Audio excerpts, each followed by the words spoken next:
Bem, então, dia 19 do 7 de julho de 2026, hoje é um domingo, aula 17 aula 17 de julho de 2026, sim, é a aula 17, tá? Aula 17, bom. Canal Marta e aula MV, Marta e aula MV.estudo. Olha, vai dizer que não dá vontade de acordar cedinho para poder estudar. Dá vontade, né? Muita vontade. Por quê? Porque é impressionante as descobertas. Bom, eu vou seguir o meu planejamento aqui, porque eu preciso ver, não é? O que eu estou fazendo, tá? Então, vamos retornar ao capítulo 4, tá? Ó, vamos ver se tá retinho ali, vamos ver se eu consigo deixar o meu planejamento todo ele aqui. Vamos retornar ao capítulo 4, tá? A língua como. Ali faltou um O. São coisinhas que acontecem, tá? Como pensamento organizado na matéria fônica. Esse título aqui é do Ferdinand de Saussure, tá? Saussure coloca esse título, capítulo 4, o valor linguístico. O valor linguístico, tá? Ó, a língua como pensamento organizado na matéria fônica. Leitura do primeiro, segundo e terceiro parágrafos, ok? Então, vamos realizar a leitura. Vamos realizar a leitura do primeiro, segundo e terceiro parágrafo. Vamos ver aqui, ó. O que nós temos aqui? Então, nós temos ali, capítulo 4, o valor linguístico, a língua como pensamento organizado na matéria fônica. Impressionante isso. Isso é impressionante. Isso traz uma felicidade muito grande, sabe? Por quê? Porque algumas questões que nos incomodam no dia a dia, nós vamos encontrar respostas realizando um trabalho de pesquisa, né? Bom, vamos ver aqui então. Para compreender, né? Para compreender, por que a língua não pode ser senão um sistema de valores puros? Basta considerar os dois elementos que entram em jogo no seu funcionamento, as ideias e os sons. Eu já até tinha assim marcado aqui, tá? Olhem só, as ideias e os sons, tá? Psicologicamente, abstração feita, vamos ver se está reto ali. Vamos organizando aqui o nosso trabalho, né? Outro lado não pode aparecer ainda, tá? Bom, vamos ver aqui o que eu tenho aqui. Olha, o que eu tenho aqui, tá? Psicologicamente, a abstração feita de sua expressão por meio das palavras, nosso pensamento não passa de uma massa amorfa e indistinta, sem forma, né?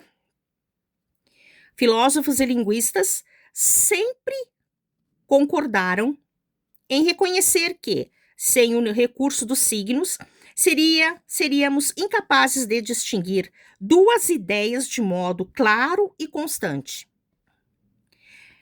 Tomado em si, o pensamento é como uma nebulosa, em que nada está necessariamente delimitado. Não existem ideias pré-estabelecidas e nada é distinto antes do pensamento, do aparecimento da língua, tá? Ó, do aparecimento da língua. Primeiro parágrafo, segundo parágrafo. Agora eu vou para o terceiro parágrafo aqui, ok? Bom, perante esse reino flutuante, ofereciam os sons, por si só, entidades circunscritas de antemão. Ele faz uma pergunta se eles ofereciam mesmo, tá? Essa palavra aqui, tá? Ela foi utilizada porque, na época, a fala tinha um grande poder, tá? Então, eles associaram a fala a um organismo, já estudamos isso lá no início, tá? Das nossas aulas. Houve toda uma associação da fala como sendo um ser, né?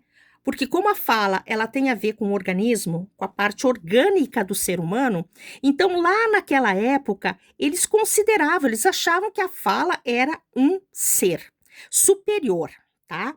Bem, então, circunscritas, só que Saussure pergunta isso.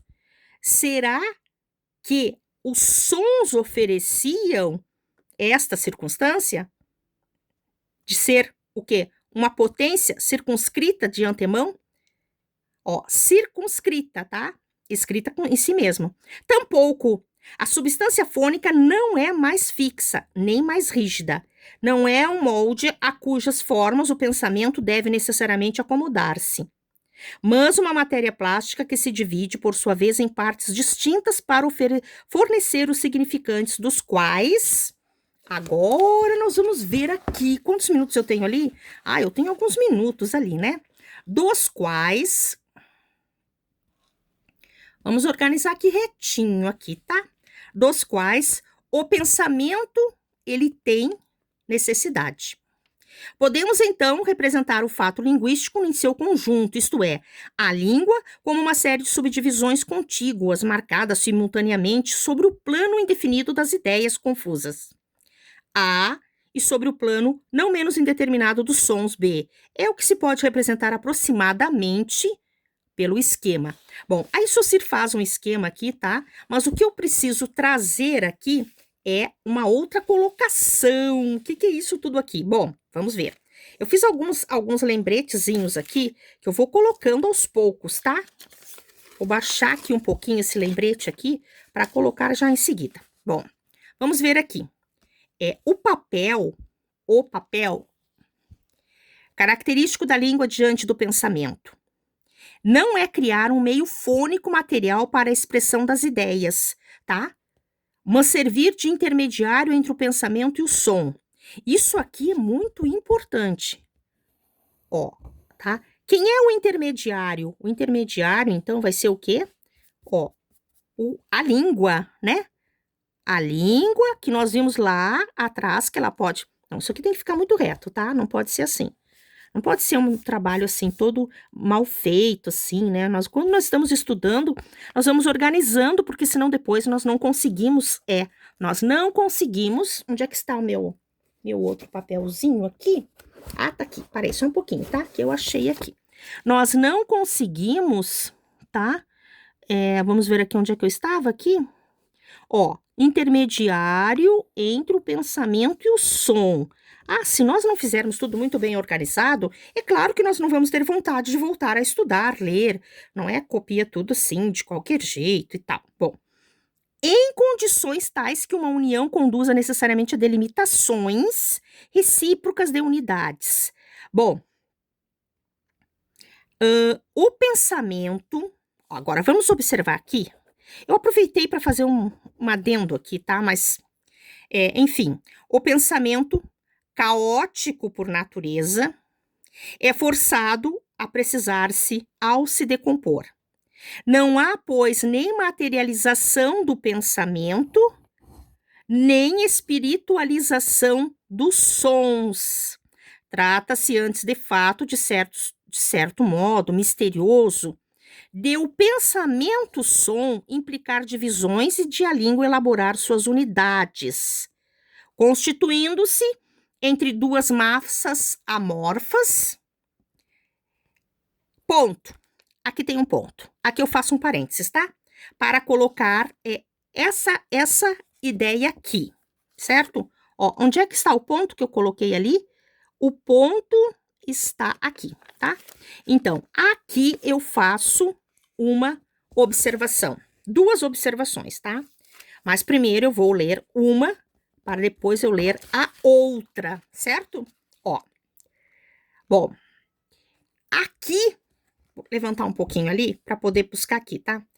Ó, aqui, aula 17, tá? 19/7, domingo. Ó, domingo, tá? Marta e aula MV ponto estudo. Olha só, o que eu tenho aqui, tá? Ó, aqui acaba a ideia da voz. Ferdinand de Saussure, ele explicita muito bem. Não há, pois, nem a materialização do pensamento, nem a espiritualização de sons. Então, a ideia de voz, ela deveu-se ao fato de a língua ter como princípio, tá? Princípio é o som, a fonética. Resultado de minhas pesquisas, tá? Resultado de minhas pesquisas, tá? E projetos que eu realizei, tá? Que eu realizei não, que eu criei, né? Pois é, vamos lá. Bom, então, resultado: desfazer ideias equivocadas pois o conhecimento, ele evoluiu. E tudo tem uma explicação. Não é nada, assim, empírico, tá? Não é empírico isso aqui. Isso aqui é uma explicação, porque é uma pesquisa realizada com, vamos dizer assim, com atividades práticas, tá?